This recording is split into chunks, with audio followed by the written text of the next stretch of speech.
get to build things very often, and the allure of building something like this for what it represents to the city and the community, that's a once-in-a-lifetime opportunity. And so while it was a difficult decision to leave my practice and leave my clients and leave my firm, it was not hard to do. And I now my wife would say something different about the machinations that went on in the gnashing of teeth, but I remember telling her that what I really wanted is to get the project, get the team up and running, be on the pitch that first day, that first game, wind blowing the lanyard, hopefully it's a warm day in March, and that would be kind of the capstone of that project and experience. Good morning and welcome to a new edition of the City Voice podcast. I am joined by another very special guest. This time it's Jason Thein, Chief Operating Officer of St. Louis City SC. Welcome to the show, Jason. Peter, thank you very much. It's been a long time coming, but you are officially, in my estimations, one of the most interesting people at the club. You don't have Chief Operating Officers on podcasts. It just doesn't happen. So I feel like we must be the first MLS club to ever have a COO on the show. Jason, how are you doing, firstly? Pete, I'm doing great. Thank you very much. And I appreciate you having me on to tell the story. Yeah. So let's ask the first question. I normally start with how long have you been at the club? I've got to ask you, how long have you been on the project? Because you're a long-termer. You're right. I was in some of the very first meetings back in second quarter of 2018, and while I was still in private practice as a lawyer here at a firm in St. Louis. And on January 6th in 2020, there were 6 of us that walked into the first office that day together. And so from the very beginning. And that first office, where was that? Was there something special about that first office? That first office was at 35 Hunter, and that was where Jack Taylor's office was for the last part of his career. And Jack Taylor, of course, was the founder of Enterprise Rent-A-Car. That's amazing. That's amazing. So Chief Operating Officer feels like a fairly new job title, and it can mean different things for different clubs. Before we get into the podcast, I'd love you to sort of explain a little bit about your role so the fans can understand. Yeah, so it's a very corporate sort of term. Let's break this into 2 parts. There's the project and then the team, operating team. And so as you know, we're kind of we're on the cusp of going from being a project to going into being an operating team. Up until now, the Chief Operating Officer really has been do whatever it takes to get the job done. A lot of that is solving problems and whatever came along in the process of building, starting from nothing to where we are now. When the team goes forward, the Chief Operating Officer it'll cover kind of all of the operations, things like finance, HR, IT, stadium ops, kind of those kind of boring things that have to happen. Well, those things definitely haven't been boring over the last few years. You've had some pretty crazy ups and downs, right? It's been very crazy because a lot of the things, we've just built a lot of those things, but also what's kind of fallen under me. I'm also the general counsel, and so there's a lot of legal work that goes into it, and a lot of the stadium construction has fallen under me up until now as well.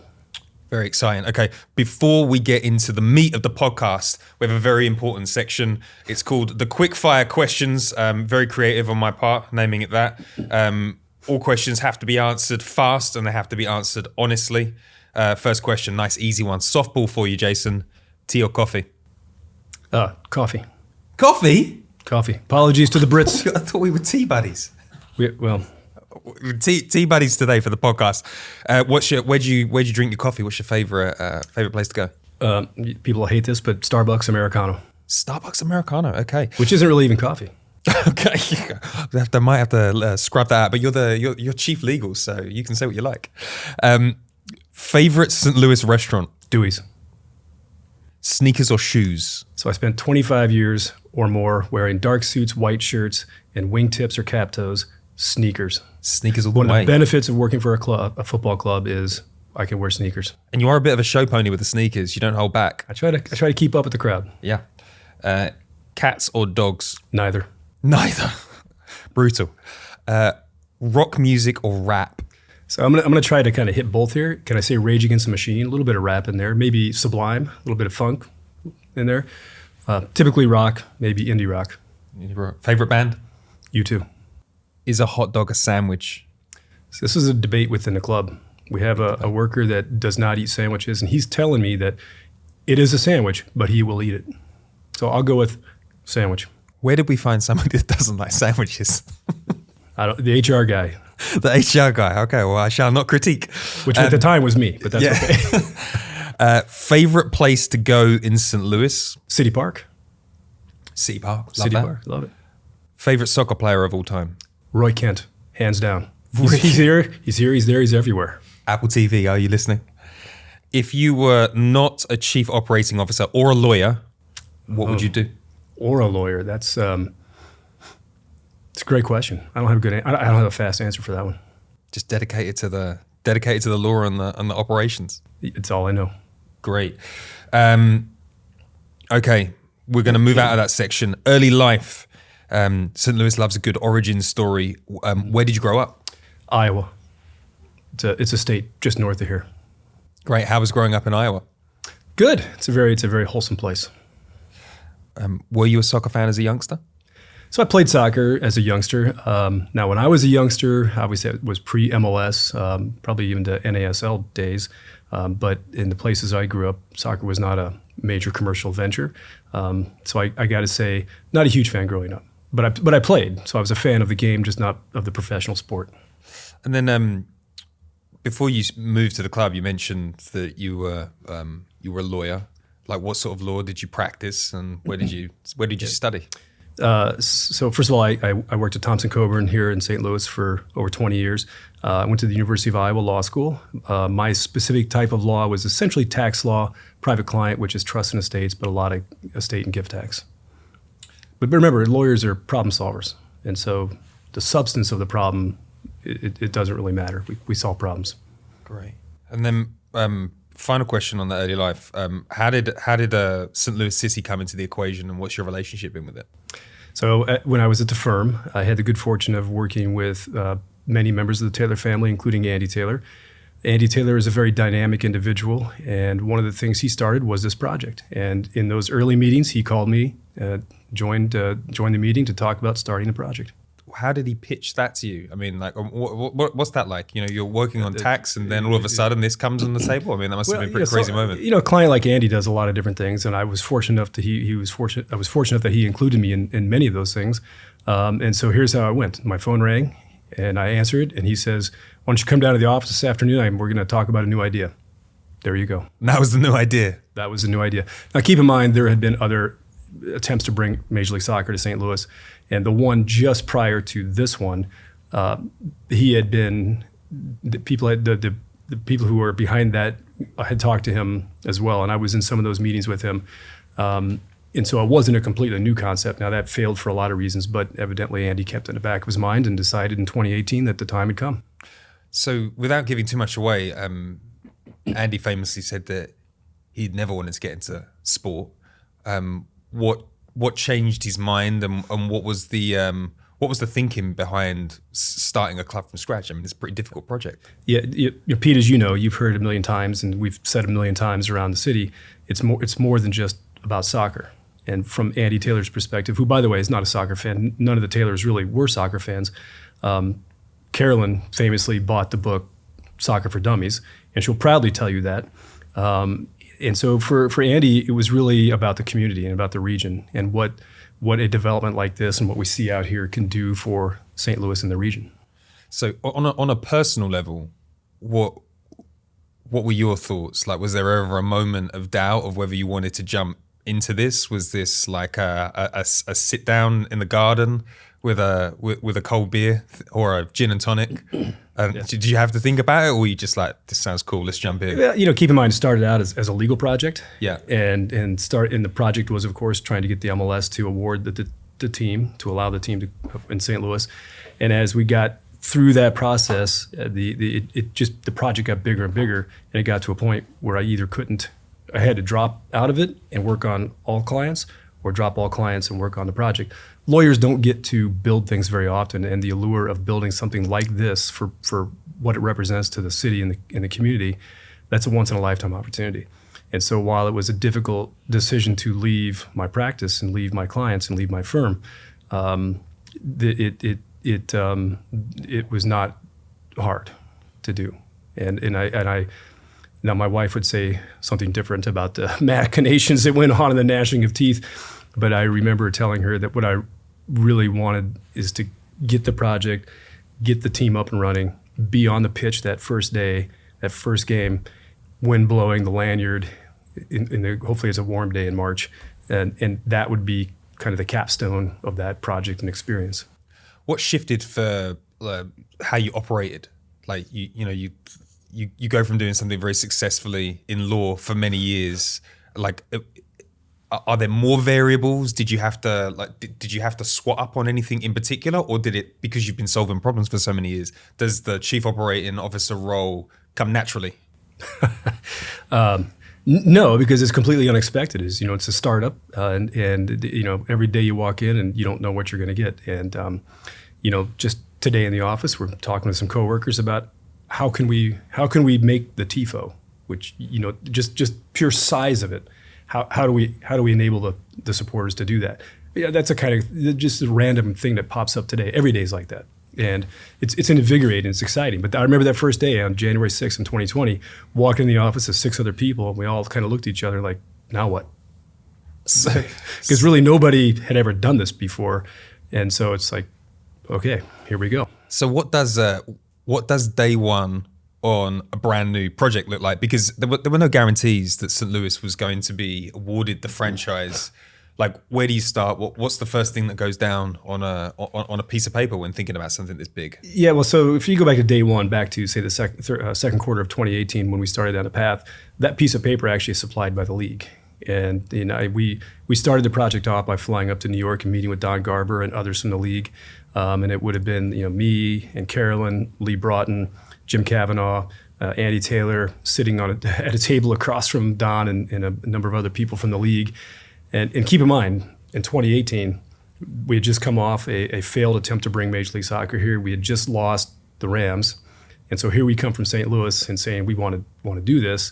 And we've got a little bit of a look kind of an askance look at us there. But they give you the list. They tell you, here's what you need to do. And I remember maybe the second or third meeting with the league, Andy Taylor looking at Don Garber and saying, we will do this, and we do what we say we're going to do. And I remember thinking, oh shit, how are we going to do this? And so they kind of give you the list to some degree, and then now we got marching orders. Do you feel out the enthusiasm from the people over the other side of the table? Like, Don Garber talks very highly of St. Louis as a soccer city. Did you what were the vibes from them? Did they think that you were going to deliver on it? Like, what's the? I'm in thinking back, I think they were cautiously optimistic. Obviously, St. Louis is a soccer city, and I think this is a powder keg waiting to blow come March of next year, and it'll be amazing. Just all indications of what everything we've done and accomplished so far, and so I think they knew that, and they'd wanted. This is actually the third attempt to bring MLS to St. Louis, and I think they'd long identified. But they couldn't get all the right parts to fit together, and most importantly, the ownership group. And so I think that they were cautiously optimistic, felt good that the ownership group that had been accumulated, but there still is a little bit of this is the third time. This is Missouri, right? You got to show me. So did you look at the other bids that had gone in the past? Did you look at failed bids elsewhere in the league? Like, what was the difference between what you were proposing and maybe things that weren't in previous proposals? And how did you get agreement or? I think what the most important thing for this bid and what made it so successful, has made it so successful, is it's 100% local ownership group with a track record of being committed to the community. And I think that is really the differentiating factor with the prior bids. Now, the first bid in 2008 kind of failed when the Great Recession hit. But I think that is really the difference maker. And we didn't really look at bids per se, but we did visit many teams as we were going through the process of making our bid, and just to see what made those other teams successful. So we went places like Kansas City and LAFC, Galaxy, Portland, Orlando. We went to all these different places.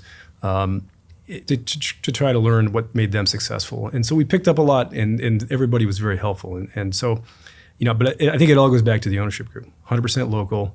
They've been here since 1957 when Enterprise, well, before that, Enterprise was started in 1957. But that 100% local, caring commitment from the ownership group, I think, is really the key. And how do you present a proposal? Is it a Word document? Do you get a big PowerPoint slide up? Is it a video? Like, what does that process look like? So there is an expansion agreement, and it was over 1,000 pages with attachments. So first, just to kind of walk it back, you have to form the legal entities about who's going to run the team and the ownership group, and all that, the funding sources. And, you go through all of those kinds of things. You identify. Part of what we had to do was identify.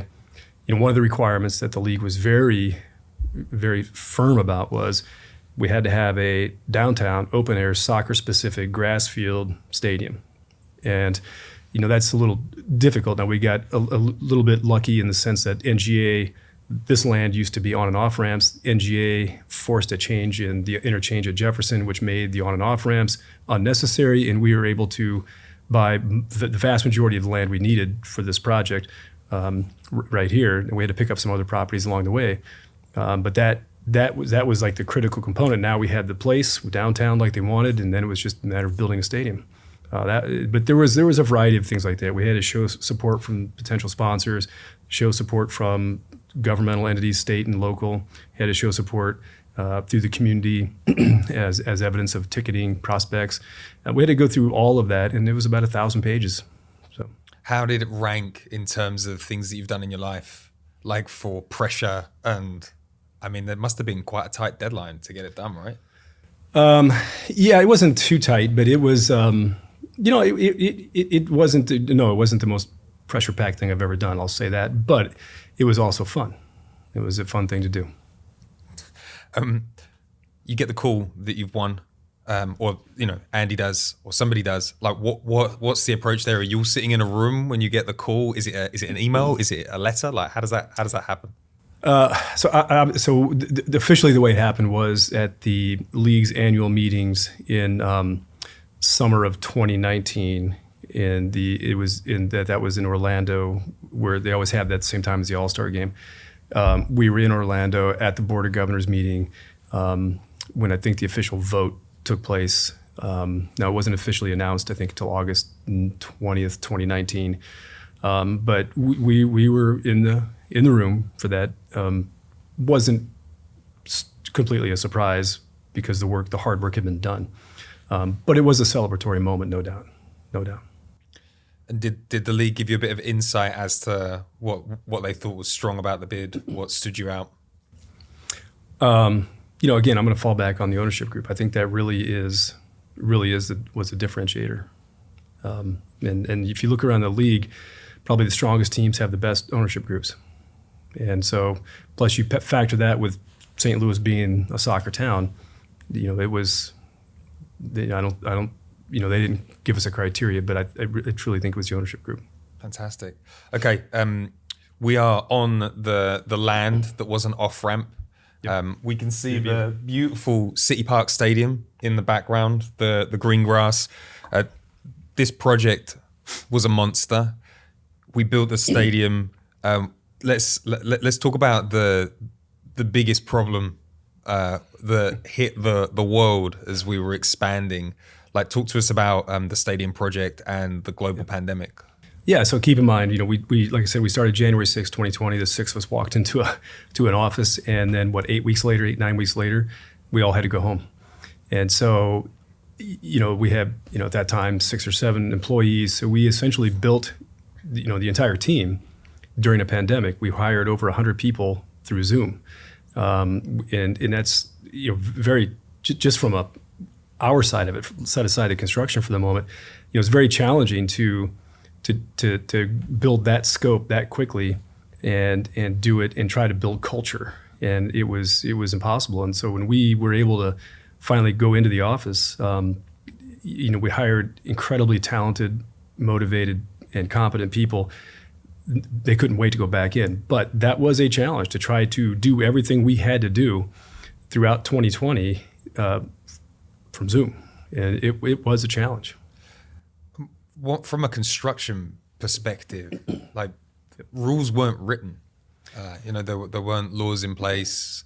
Like social distancing had barely come into play. How did you manage the process of the build? Yeah, and we got a little lucky in the sense that when the pandemic kind of really hit, we were still in kind of the big construction phase, the excavation and steel and all that, where you're not really tight, as opposed to when the building is done and it's all a lot of internal work.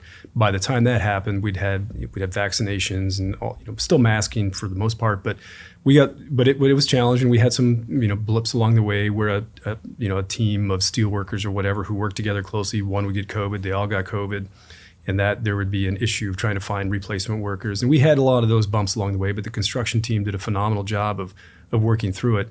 We also got a little lucky that we started really before the pandemic, and so it didn't really hit us as hard as some of the other construction projects around town. But it was still something to work through. You can't build a new kitchen without having a surprise issue that blows your mind. You must have had 1,000. What was the craziest issue that fans might not know that happened during the construction? Yeah, I don't think we've fully publicized. I think it's out there, but we've not fully publicized it yet, told the full story. When I say publicized, I mean told the full story. But relatively early in the project, there was some excavation. We didn't excavate a lot. We used the topography by and large that was there. There was some excavation and hit through what's called a karst rock formation. And the water table in downtown St. Louis is actually very high. And we punctured through this rock formation and water came out in kind of an artisan spring, 82 gallons a minute. 82 gallons a minute. 82 gallons a minute nonstop.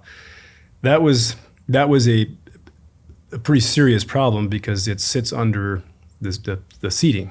And so that required engineering and construction to figure out a way to get the water out and ultimately into MSD, the local sewer district, with some pollution treatment to it, because the groundwater does have a slight amount of pollutants in it. But that was a bit of a shock. And that to make things worse, about a year ago, that 82 gallons a minute started climbing until it got to several hundred gallons a minute, which exceeded the capacity of the system we had built.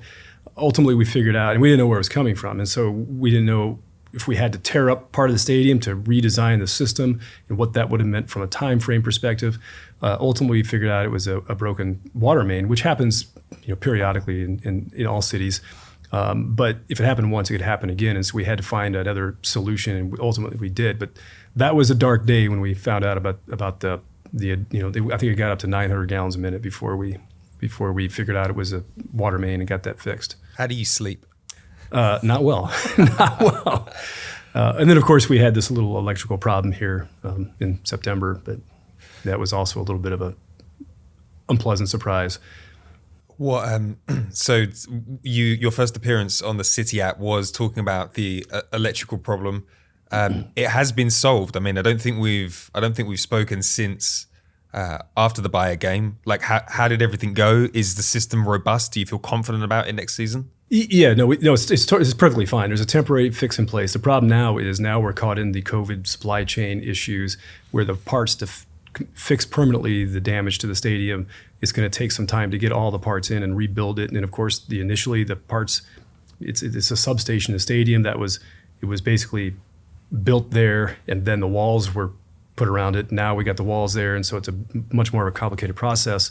But the temporary system, which is in place, is 100% fine, and there'll be no issues with the power. And then when all the parts come in, we'll go back to the permanent solution in the stadium itself. Which problem were you less confident about solving? Or was there a problem that came up and you were like, whoa, this is tough? Yeah. The spring was probably less confident about that one, just because of the scope of what had to be done. The electrical problem, that was just a matter of time, which of course at that time we didn't really have, because we wanted to have the BO4 game and have other events in the stadium. And because of the time frames involved in some of the parts that are required, it could have impacted next season. But again, the construction team did a great job and came up with a temporary solution that'll be just fine until we get the permanent fix. One of the questions that some fans have had is, when our first problem came up, which was kind of the first public problem that was going to affect anything, it was It was the electrical issue. One of the problems that I think a lot of fans were anticipating was supply chain problems, or like rising costs. How did City manage to get so far along the lines, well, almost to the end of the project, the stadium built, without having any major supply chain issues when literally every company in the world was affected by them? Yeah, again, we started the project in the buy and all that really happened early in. I mean, the supply chain issues, as far as the pandemic was concerned, it didn't start in March of 2020. The supply chain issues came later, and so we were able to purchase steel and purchase things really before the supply chain issues became a real problem. We did have issues late, but the bulk of it was ordered and everything was bought beforehand. So that we got, again, a little lucky on that one. And the things that did hit, we were able to find an alternate provider or provide.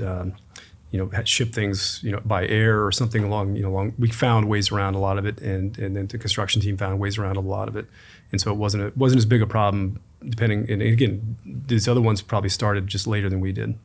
Every agreement that happens at the club will pass your desk at some point, either for a run. That is the hope. Yeah, either through a run through or for a signature.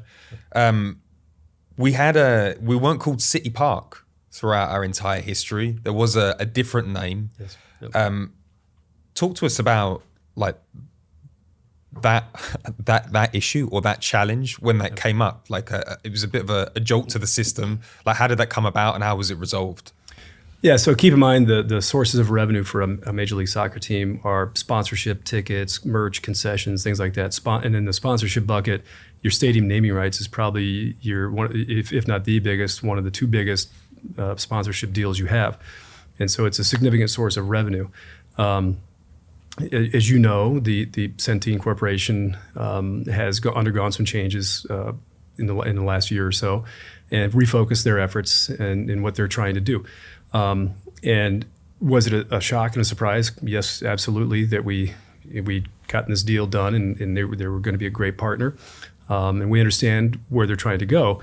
But it was a bit of a surprise to have to kind of reorient after that came up. And again, that's one of those moments where it was a difficult day. I think I'd like to talk about community because community is something that's important to you. Like you've got I work with Jason on a daily basis. Like he's a man of high morals and standards, and I know community is an important part to you. Like, you have had a direct role in impacting the communities around here, and there was incredibly high expectations of what the club was going to do.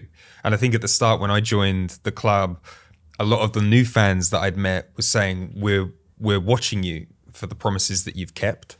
Was community something that drew you to this role in particular? And what does community mean to you in your role as Chief Operating Officer? Yeah, so to answer your first question, if it weren't for the community focus and aspect of this project and what the Taylor family is trying to accomplish with the team, I probably would still be in private practice, to be perfectly honest with you. It's really that fundamental and that core to what we're trying to do. And it really fits right in the mission of the Taylor family. They're very charitably inclined. They've done a lot for the city of St. Louis, for the region. And from day one, that was one of the primary goals. We've said it, as I told you, we've said it many times. It's more than just about soccer. And what the pandemic did provide for us, because we came into the league, we were supposed to start in 2022. That got pushed back to 2023. But what that provided for us was really another year of breathing room to try to really nail our brand, and with people like you and your team. And part of that brand is also the community aspects of it. And I think most, if not all, the people that we have, that was part of the draw to come to the team, is that community aspect to it. And so what that means from a place like St. Louis is to try to use this 34 acres or so to revitalize downtown West. And that means everything from, this training facility that we're sitting in will have 6 teams that train out of it, the City 2, and 4 Academy. There will be foot traffic down here virtually every day of the year. We have a pavilion with a coffee shop in it that will, hopefully cater to some of the parents and cater to the neighborhood. We want to have over 200 events in the stadium in and around the stadium over every year. Everything from Biz Dash we had earlier this year, obviously 17 MLS home games, friendlies, Leagues Cup, all of those things, holiday parties, weddings, bar mitzvahs, you name it. Everything, bring people downtown. We hope that provides some synergy for people around us to start developing downtown West, maybe turn this into a walkable neighborhood. And already we are seeing signs of some things. I'm looking at Maggie O'Brien's right there. They've painted the outside, they've fixed up the inside. Across the street in Union Station, the Pitch Tavern and Athletic Club, I think, a soccer-themed bar is going to open up soon. Butler Brothers Building, its entire city block's been empty for 40 years. That's been purchased in the process of rehabbing with 380 or so new residential units. That doesn't happen. I've talked to the president of the company that bought it. That doesn't happen without this development. And those are just a few things. That's exactly what we're trying to do. But what that also does is that will generate sales tax, that will generate earnings tax, that will generate more real estate tax. The city could use the resources to provide the services it needs to provide. And so these things are just absolutely critical for what we're trying to do. This soccer team is a tremendous amenity that we hope to use to help attract businesses to St. Louis. And just think about National Geospatial, a half mile north of here, and maybe leverage off that and try to attract geospatial tech-based businesses. And this isn't a tremendous amenity. The demographic of the soccer fan is much more diverse and much younger than other sports teams. Perfect for the types of people that work for tech companies. It's all that synergy and everything that we're all trying to ladder up to the broader economic development. And that's the kind of thing that I find exciting about that. We haven't even talked about other community sorts of things that we're doing with kids in other areas. So does economic development can sometimes seem like a bit of a cold term that's so loose it's difficult to directly define. Does the Taylor family, are they looking to highlight downtown as part of the broader St. Louis conversation? Like is the success of the club closely entwined with how much the area around it builds up? And is that something that the ownership group is measuring? Well, to answer your question, I think the view is that soccer is the lens through which we're looking at the economic development. And so the success of the club, the on-pitch success, obviously generates excitement and it generates a lot of eyeballs and people interest. And so to the extent that helps bring people down here, focus, look at downtown, come downtown, absolutely that's an important part of what we're doing. From a measurement perspective, a lot of these things are not within our control. I mean, you will eventually see, hopefully, increased tax revenues for the city. Hopefully, we'll see better streets. Hopefully, we'll see better security and some of these intangibles that come off of it. From our perspective, it's hard to measure, but we need to measure these things, and we will, through our community programs, we'll find ways to measure these things and show the impact we're making because it's critically important. Breaking the pay-to-play model in St. Louis has also been a big part of the sporting initiative. Do you think the very visual community efforts like the City Futures program, do you think that they're important to the success of the club and how it's perceived in the area beyond just winning trophies or making the playoffs? So you referenced City Futures, and I don't know if you've had a podcast on that yet, but so City Futures, as you know, and you can explain better than I can, is really going to 5 satellite. Part of it is going to 5 satellite locations in parts of the city that maybe where we're trying to go to the kids. And as you know, if some of those kids get into the academy programs, which is not a pay to play, in those academy programs, if 2 to 4% go pro, that's a win, right? A huge win. That means that you got 98 to 96% of the kids in the academy program don't go pro. They'll play professional soccer.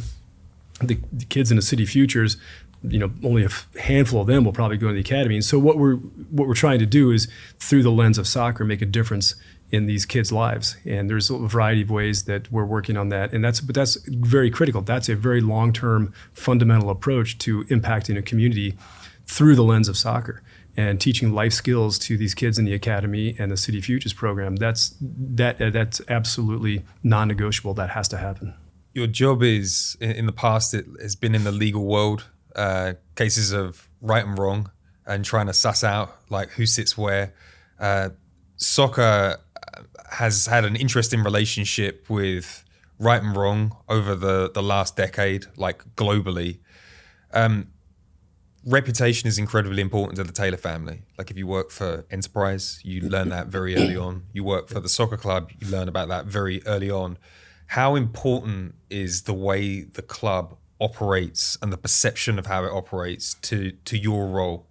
So just to go back to what you said, the reputation is the most critical thing, the most important thing to the Taylor family, and that is the one thing that can never be compromised. And yes, we all learn that. And when you start at Enterprise, you learn that early on, and you kind of come through the system. With the club, a lot of people have been hired from all around really the world. And so, getting that message through about the importance of reputation is critical. And so from a legal perspective, most people won't agree with this, but there's a strong sense of ethics in the legal profession, much more so, and imposed upon you by the Bar Association. And so, that strong sense of ethics, obviously I didn't leave at the firm when I joined the club. And given the fact that I've worked with the family for over 20 years, that attention to reputation obviously came with me as well. The soccer or football does have a bit of a checkered history all the way to the top with FIFA. Given the value that the family places on reputation and what we're trying to do in the community and what we've put ourselves out there to be, we have a zero tolerance policy for cheating. No cheating, however big, however small. And while there are gray areas at times, and that's fine, lawyers live for the gray areas. When it's not gray, it's our job at the club to make sure we are always on the right side of the line. And I've said it, and this is me saying it, and I've never heard a Taylor say this, but I would say that the Taylors would rather lose the right way than win the wrong way. And I think that's critically important. Wins come and go, players come and go, coaches come and go, the reputation stays. And what we're trying to accomplish has to be consistent. Do you think that is kind of a St. Louis mentality in general? I mean, I've only been here for 18 months, but that mindset is something that I've heard outside of soccer. St. Louis is a place that likes to do things the right way and likes its teams to do things the right way. Yeah, I mean, I think that St. Louis is a good mist. St. Louis is kind of a funny place. It's in the Midwest, but it's kind of on the border of the North and the South and the East and the West. But it's a good Midwestern city, and I think Midwestern sensibilities. And I'm not saying that doesn't occur on the West or the East Coast, but I think certainly that is something that the St. Louis would define themselves by is that sense of values. One of the questions that sometimes pops up is, what is the thinking behind getting into sport, and is the ownership group just in this to make a tidy profit every year? I don't want to speak for the ownership group on that one. Obviously, if the project paid for itself, that would be a huge win. This is a very heavy investment that the family's made in downtown St. Louis, and I think the measurement of success from a return perspective is going to be largely in the community development and the economic development and what impact it has on the city. Again, winning and losing comes and goes. That's just part of sports. But the long-term win in what the team can accomplish for the city and for the region is really how we measure success. Now, with that said, we will field a winner.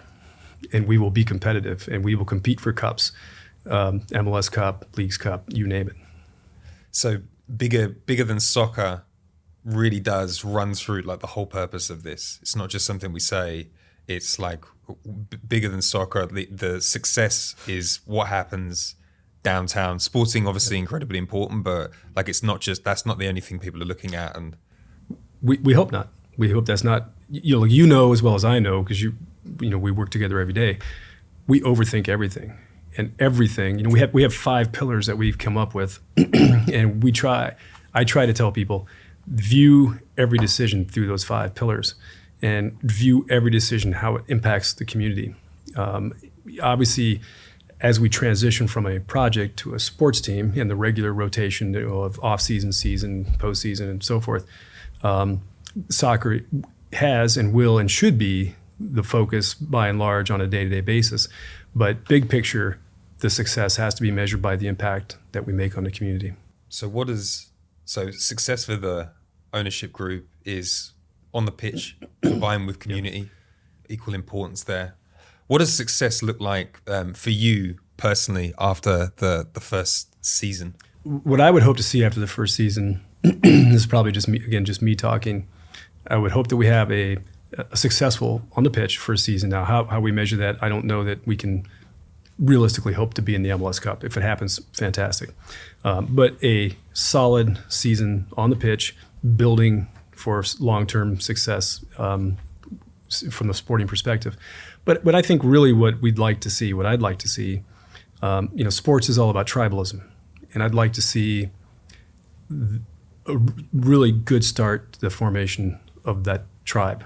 Sports, for better or worse, has a unique way of gathering people for a singular purpose.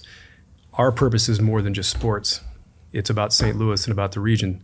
Let's build our tribe for sports and St. Louis and the region. And I want to see in St. Louis you're relatively new to the area. You've probably noticed a somewhat divisive area politically, the way we structure the local governments, you name it. This is one thing we can all rally around. I mean, sports has that uncanny ability always. This we hope goes deeper. And if we can make solid inroads in that first year, I think that'll be a success. One last question. So a lot of people want to get into soccer. They want to get into sport, and it's a bit opaque how to get in.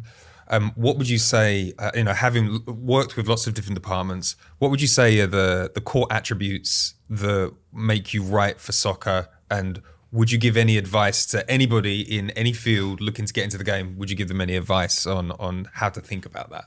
Yeah, I'm probably not the right person to answer that question because I didn't get into it because of the sports, and I'm not in it because of the sports. But some people clearly just love the excitement of sports and being in the kind of in the camera, so to speak, and in the media. I mean, look, sports. This team, from a public facing perspective, has a far bigger presence based upon its sort of balance sheet compared to a lot of other just regular businesses and companies, and people like that, and that's fine. But I guess I would say that that kind of thing comes and goes, and make sure that you're kind of true to what you're trying to do, and hopefully it's more than just sports. I don't think that's a great answer, but it works. You're in sports.